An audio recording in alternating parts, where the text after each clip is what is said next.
they all kind of f***ed up, you know, man. To me, I'm like, God damn, how you cannot like, Yeah. how the can you be that type of money? What the is wrong with the over here? You know what I mean? That make want some ass rather than some. I just couldn't see that shit, man. But anyway, you know, Fruit Loop and shit, you know, got me to do the thing, you know, for about 2 weeks and shit. I did it, man. I caught on to the shit, and then, you know, that's how I got into, you know, running container handlers and shit. I ain't know nothing about that shit. Yeah. But I was on that forklift though. Operator, yeah. Yeah. Man, I well, was for 10K. I called myself the 30K pimp. Cause I pimped that shit. Hey man, I ran the shit out of forklift. I damn sure did. So, gotcha. you know, it became real interesting because, you know, a few well, most of them, especially in MAT, them jabs and shit, they couldn't get no security clearances, right? And so this place, Ali Al Salim, Air Force Base, you had to have a security clearance to be on there. I had a clearance. And so they was like, okay, we need you over Ali Al Salim and shit, right? But the MAG had to stay on Camp Bury, which was in the middle of the desert, right? Dark and there, shit, excuse me. And for me, I first started out on night shift because I was new, so night shift, you know, senior people. What was night shift? Night shift, man, you know, it was cooler at night because in motherfucking daytime, shit. What was the hours like? 12 hours. You go in 7, get off at 7 in the morning, shit like that. So, you know, and it was 7 days a week when I first started. It wasn't no day off or none of that shit. Gotcha. You just grind, bro. Yeah. That shit was a grind too. Yeah, I bet. So, you know, it was cool at night, being able to handle the weather and all this kind of shit, you know what I mean? Yeah. So that part was cool. Plus, I was working with a brother. The Jebs was on the day shift. I was on the night shift. Gotcha. So that was like, you know, that was kosher. That was kosher. Gotcha. But the bulletin was up. And the ride was because just imagine, it's dark and ain't no street lights out there, right? They always talking about unexploded ordnance and shit out there in the desert. And you bahaing through that. Jams love that shit. Mud and bahaing. Oh, they like pigs and slop, man. You know, this type of shit. Yeah. We in that like, God damn. Headache and shit, bouncing through the desert and I can't see shit. Scared some shit gonna blow up. Yeah. Scared being locked out there. You know, gonna pop out one of them sand holes and shit and you up. It was that type of shit, man. It was crazy stress, you know, and shit like that, you know. Yeah. That's how that shit was. And then, you know, after a while, the dude that was my foreman, you know, he kind of got on with another company. You know, that was one of the things, working with KBR, they were so restricted and treating you like you was in the military, but at the same time letting you know you wasn't military, you know, type of shit. A lot of you know, better job, more money, more freedom. Not this pressure and shit. So he left, and when he left, the jails wanted me on day shift. They was like, we want this nigga right here. Because he work and he do shit. You know, he on top of the maintenance, he clean the machine, all this shit. We want that nigga right there. So that's how I got on day shift. And I learned a lot of shit from the jails. I just made this, you know, this I guess, what you call it, deal with the mother. I just basically say, hey, look, man, I know what you about. You know what I'm about? Look, as long as you don't disrespect me no kind of way, I'll work my ass off. But the day you ever come out your mouth with some bullshit, it's on. And he was like, I got you. And we never did have no problem. For, you know, many years, I learned a lot of shit from him, but he was racist, man. He really was, man. Yeah. A lot of shit. So it was hot. We was on Ali Al Salam.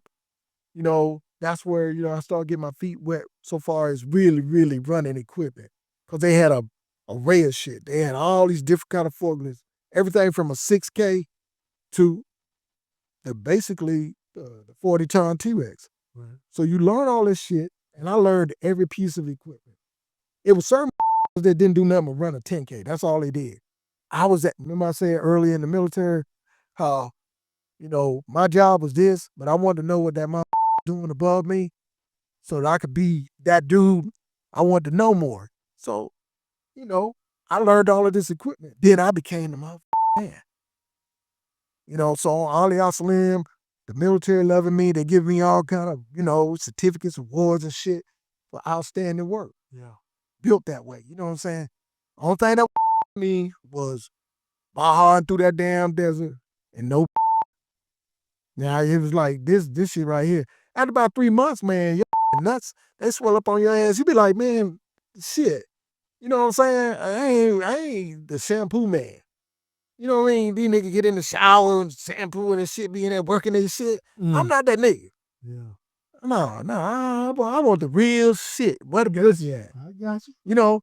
So shit. We got together as a group and was like, hey, this ball behind you, I'm ready to be out this. And the project manager looked at the situation for us and what we were saying, headaches, this shit, all that. So then we got moved into the city. So then it got a little bit better because I was ready to bounce. Shit, I had been on there like 3 months and I was off the chain, man. You couldn't say shit to me. I was like, what? You talking about? I'm like, man, his balls, so that nigga needs. Oh, man. And so my foreman, because I told him I'm finna quit and shit, he told me, why don't you go to Thailand? Thailand. I had never heard of Thailand. I know nothing about no Asian shit. He told me, hey man, go to Thailand, take a LWAP. What the LWAP? Leave without pay. You working 7 days a week. You need a little stress relief. So I don't know shit about Thailand, but I said, okay, I get on the plane. 10, 12 hours later, I'm in Thailand. So pretty much over in Kuwait, and you are pretty much over in Kuwait, and like you say, you are over there, and for one, you find out this guy, of course, you're talking to. You say that he's kind of like on a, oh, dude, yeah, because I could tell by it. Yeah, he wasn't a stud in whatever relationship he was in. He was not the. He was the. You find out that's real heavy over there.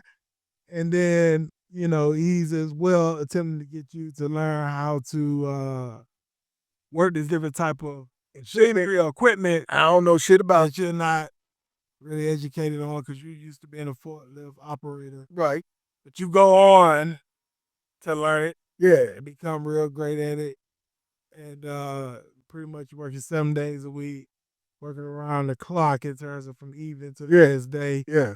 And but you over here though, you saying, you ain't really getting no women. Oh hell no, man. You ain't really getting no women. Cause they were few and far between. You know what I'm saying? Cause all the that was already there, they got the on lock. And you got the, you know what I'm saying? And then they was sweating you real hard about the military.